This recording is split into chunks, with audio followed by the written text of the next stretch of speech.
अरे ताई जी आप यहाँ हो, मैं कब से आपको ढूंढ रही हूँ। अब ये मेरे दुपट्टे की तुरपाई कर दीजिए ना।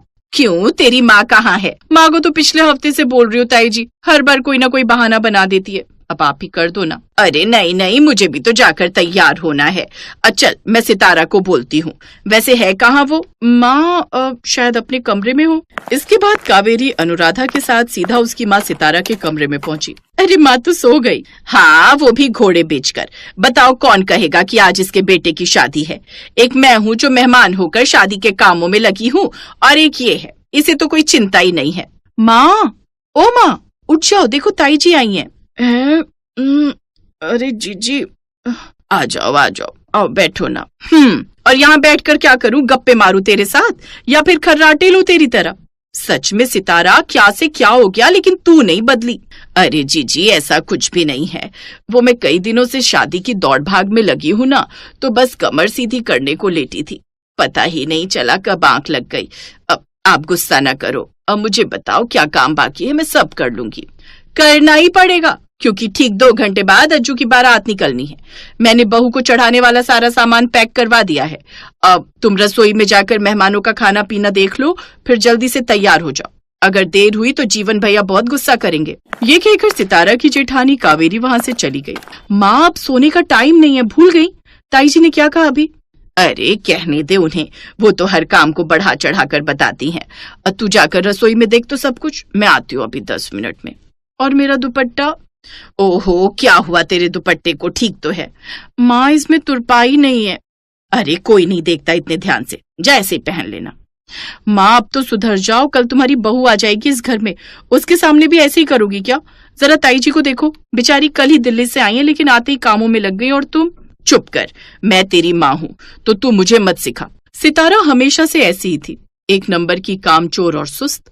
उसके 2 बच्चे थे, बड़ा बेटा अजय और छोटी बेटी अनुराधा।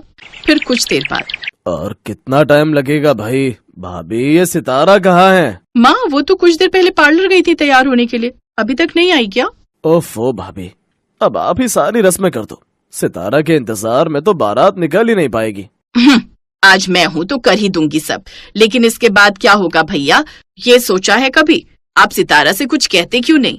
कहा उसे जाए जिस पर कोई फर्क पड़े, पर आप चिंता ना करो, बस आज और संभाल लो, कल से सब हमारी बहू के हवाले। लाखों में एक है हमारी रितु, पूरा गांव देखता रह गया उसे अज्जू की सगाई में।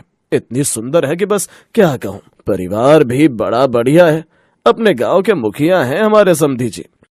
बस यही देखकर ही रिश्ता कर दिया, या फिर बहू के गुण भी जांचे हैं? कहीं ऐसा ना हो कि जैसी सास वैसी ही बहू भी निकल जाए। अरे ना ना भाभी, आप देखना, रितु के आते ही ये घर स्वर्ग बन जाएगा, स्वर्ग। आने वाली नई बहू रितु से सबको बड़ी उम्मीदें थीं, क्योंकि सितारा से अब किसी को कोई उम्मीद नहीं थी। सितारा के पति जीवन की अपने कपड़े की बड़ी दुकान थी, और पूरे गांव में अकेला उनका ही 2 मंजिला और काफी बड़ा मकान था। जहाँ भी काम की बारी आती तो सितारा का कुछ अता पता नहीं रहता। और फिर शादी के कुछ दिन बाद, रितु आ गई तुम? मैं कब से तुम्हें आवाज दे रही थी। हाँ मम्मी जी, वो मैं बाथरूम में थी ना, इसीलिए सुनाई नहीं दिया होगा। अब आ गई हो, फिर पोछा लगाकर जल्दी से सबके लिए नाश्ता बना दो, ठीक है? अब मम्मी जी, झाड़ू पोछे के लिए किसी को लगाया नहीं आपने? नहीं, उसकी क्या जरूरत है, अब मैं एक दिन छोड़कर लगा दिया करती थी, लेकिन तुम तो जवान हो, तुम रोज ही करना। अब मम्मी जी वो क्या है कि मैंने घर में झाड़ू पोछा कभी किया नहीं, हमारे यहाँ तो हमेशा से नौकरानी लगी थी, तो ये सब मुझसे तो नहीं होगा। पर ये तुम्हारा मायका नहीं है, और ससुराल में तो हर किसी को सारे काम करने पड़ते हैं। अगर ऐसा है तो फिर ये आपका भी तो ससुराल है, मेरे आने से सब कुछ बदल कैसे सकता है? हाय मोरी मैया, क्या यही सब सिखाकर भेजा है तुम्हारी माँ ने कि सास के सामने ऐसे जुबान लड़ाना चाहकर? ओफो मम्मी जी, आप तो तिल का ताड़ बना रही हैं। आप क्यों इतनी टेंशन ले रही हो? मैं आज ही इनको बोलकर सारा इंतजाम करवा दूंगी। सारा इंतजाम मतलब? अरे वही झाड़ू पोछे और 3 टाइम का खाना बनाने के लिए एक नौकरानी रख लेंगे, और क्या। आहा, घर का सारा काम नौकरानी करेगी तो तुम क्या करोगी? नहीं नहीं, हमारे घर में ना पहले कभी नौकरानी लगी और ना अब लगेगी, इतने फालतू पैसे नहीं है हमारे पास।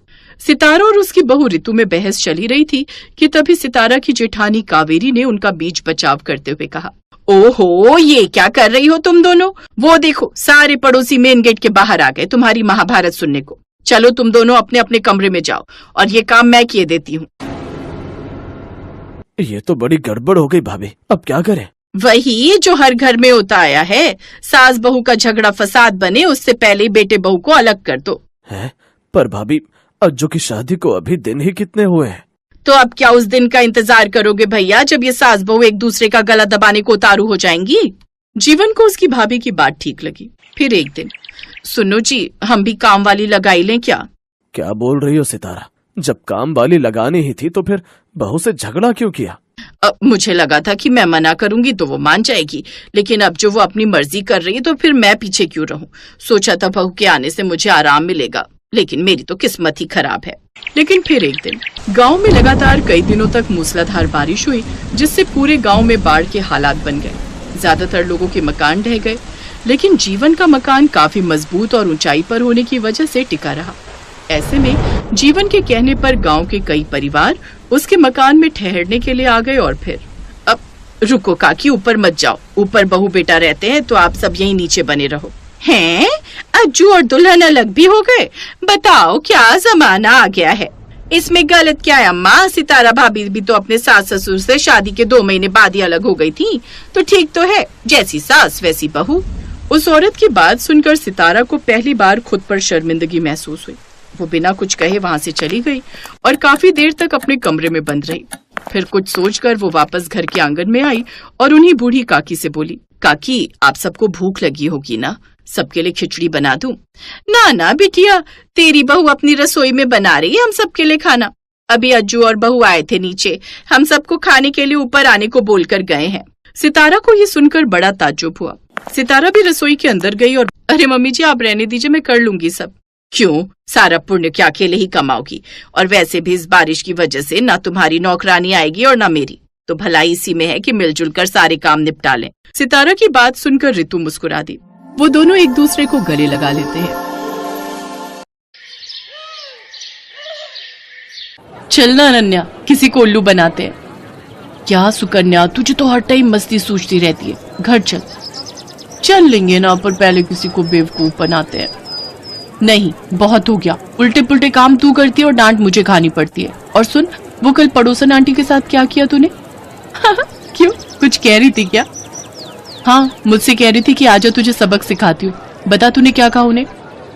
अरे कुछ नहीं, वो मुझे बहुत खड़ूस लगती है तो मैं उनसे भिड़ गई, और जब उन्होंने मुझसे कहा कि वो मम्मी से शिकायत कर देंगी तो मैंने भी कह दिया कि हाँ मैं भी देख लूंगी, मेरा नाम अनन्या है, अनन्या। इतना कहकर अनन्या गुस्से में सुकन्या को मारने के लिए दौड़ी और सुकन्या अपने घर की तरफ भागने लगी। अनन्या और सुकन्या जुड़वा बहनें थीं, देखने में बिल्कुल एक जैसी। उनमें फर्क कर पाना बहुत ही मुश्किल था। कई बार तो उनके माता पिता भी उन्हें पहचानने में धोखा खा जाते थे और इस बात का सुकन्या बहुत फायदा उठाती थी। वो हमेशा कुछ भी शरारत करती तो डांट बेचारी अनन्या को खानी पड़ती। उस दिन भी घर देर से आने के लिए अनन्या को ही माँ से डांट खानी पड़ी। फिर शाम को, मिल गया सुकून तुझे? अरे यार क्यों इतनी टेंशन लेती है, 1-2 साल बाद हमारी शादी हो जाएगी, फिर तू कहाँ और मैं कहाँ। सुकन्या धीरे धीरे और चालाक और कामचोर होती गई और अनन्या उतनी ही मेहनती और संस्कारी। मगर दोनों बहनों की किस्मत ने उन्हें एक दूसरे से दूर नहीं होने दिया। दोनों बहनों की शादी एक ही घर में हो गई। बड़े भाई की शादी सुकन्या से और छोटे की अनन्या से। अनन्या को घर का सारा काम आता था, खासकर वो खाना बहुत ही अच्छा बनाती थी, जबकि सुकन्या ने कभी कुछ नहीं सीखा। फिर एक दिन,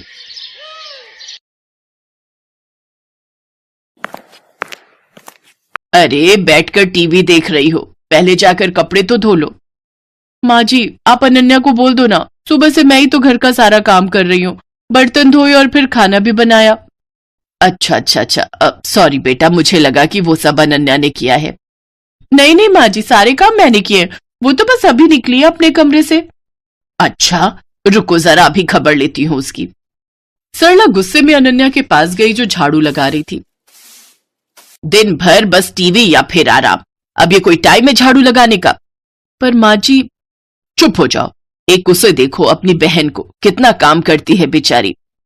अपनी सास की बात सुनकर अनन्या समझ गई कि उसकी बहन सुकन्या ने उसकी सास को भी बेवकूफ बना दिया है। वो अपनी सास से कुछ नहीं बोली और चुपचाप झाड़ू लगाती रही।